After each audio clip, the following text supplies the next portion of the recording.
जय श्री कृष्णा दोस्तों। विवाहित महिलाओं के बीच अत्यधिक प्रचलित ज्येष्ठ कृष्ण अमावस्या के दिन आने वाले सावित्री व्रत की कथा निम्न प्रकार से है।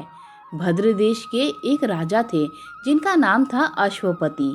भद्र देश के राजा अश्वपति के कोई संतान न थी।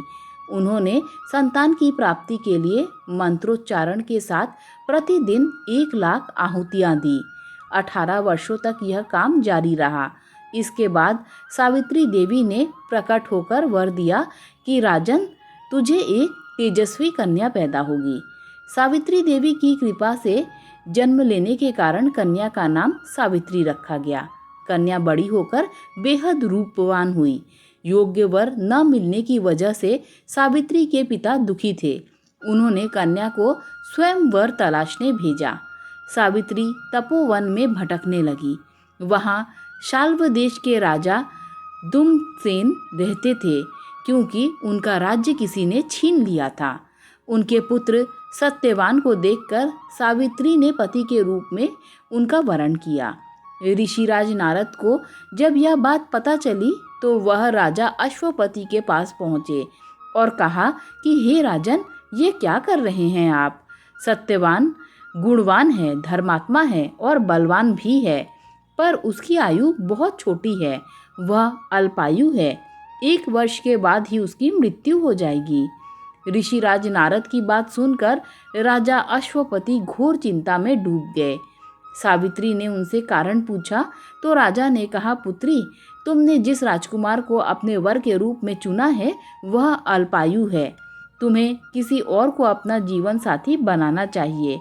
इस पर सावित्री ने कहा कि पिताजी, आर्य कन्याएं अपने पति का एक ही बार वरण करती हैं। राजा एक ही बार आज्ञा देता है और पंडित एक ही बार प्रतिज्ञा करते हैं और कन्यादान भी एक ही बार किया जाता है। सावित्री हट करने लगी और बोली, मैं सत्यवान से ही विवाह करूंगी। राजा अश्वपति ने सावित्री का विवाह सत्यवान से कर दिया। सावित्री अपने ससुराल पहुंचते ही सास ससुर की सेवा करने लगी। समय बीतता चला गया। नारद मुनि ने सावित्री को पहले ही सत्यवान की मृत्यु के दिन के बारे में बता दिया था। वह दिन जैसे जैसे करीब आने लगा, सावित्री अधीर होने लगी। उन्होंने 3 दिन पहले से ही उपवास रखना शुरू कर दिया। नारद मुनि द्वारा कथित निश्चित तिथि पर पितरों का पूजन किया। हर दिन की तरह सत्यवान उस दिन भी लकड़ी काटने जंगल चले गए। साथ में सावित्री भी गई। जंगल में पहुंचकर सत्यवान लकड़ी काटने के लिए एक पेड़ पर चढ़ गए। तभी उसके सिर में तेज दर्द होने लगा। दर्द से व्याकुल सत्यवान पेड़ से नीचे उतर गए। सावित्री अपना भविष्य समझ गई। सत्यवान के सिर को गोद में रखकर सावित्री सत्यवान का सिर सहलाने लगी। तभी वहां यमराज आते दिखे। यमराज अपने साथ सत्यवान को ले जाने लगे। सावित्री भी उनके पीछे पीछे चल पड़ी। यमराज ने सावित्री को समझाने की कोशिश की कि यही विधि का विधान है, लेकिन सावित्री नहीं मानी। सावित्री की निष्ठा और प्रतिपरायणता को देखकर यमराज ने सावित्री से कहा कि हे देवी, तुम धन्य हो, तुम मुझसे कोई भी वरदान मांगो। सावित्री ने कहा कि मेरे सास ससुर वनवासी और अंधे हैं, आप उन्हें दिव्य ज्योति प्रदान करें। यमराज ने कहा, ऐसा ही होगा, जाओ अब घर लौट जाओ। लेकिन सावित्री अपने पति सत्यवान के पीछे पीछे चलती रही।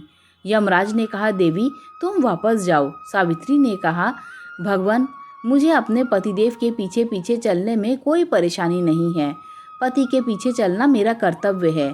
यह सुनकर उन्होंने फिर से एक और वरदान मांगने के लिए कहा। सावित्री बोली, हमारे सास ससुर का राज्य छिन गया है, उन्हें पुनः वापस दिला दें।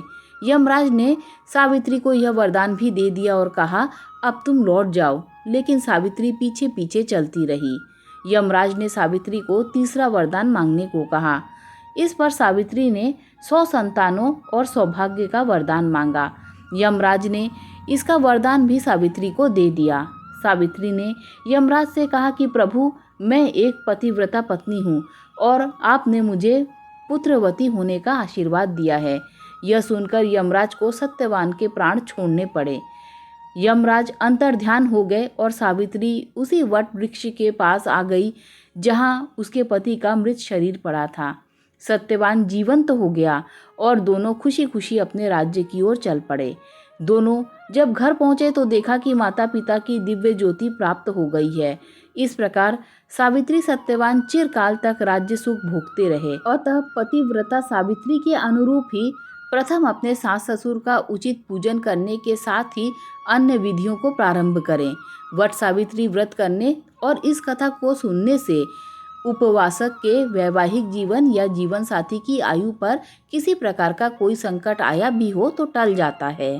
दोस्तों, अगर आपको ये वीडियो अच्छी लगी हो तो लाइक शेयर सब्सक्राइब कीजिए। Thanks for watching this video.